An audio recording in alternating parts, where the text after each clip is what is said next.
Шымкент қаласы полиция департаменті, әкімшілік полиция басқармасының процессингтік орталығы мен төмендегі мемлекеттік қызметтер жүзеге асырылады. Олар: көлік құралының мемлекеттік тіркеу, көлік құралының бастапқы тіркеу, Қазақстан Республикасының аумағына уақытша әкелінген көлік құралдарын мемлекеттік тіркеу, көлік құралының бастапқы тіркеу болып табылмайды алайда, көлік құралын есептен шығару, көлік құралдарын тіркеудегі өзгерістер, азаматтық заңнамада белгіленген құқықтық негіздер болған кезде баж бен мемлекеттік тіркеу нөмірлік белгісіне өзгерістер мен толықтырулар енгізу,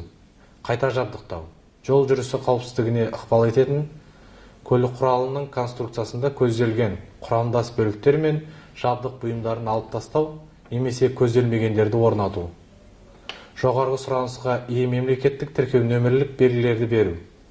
механикалық көлік құралдарын жүргізушілерді даярлау, емтихандар қабылдау және жүргізуші куәліктерін беру,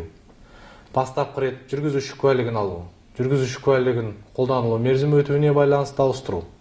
жүргізуші куәлігінің жоғалуына байланысты төлнұсқасын алу, қосымша санаттар, кіші санаттар алуға байланысты жүргізуші куәлігін алу,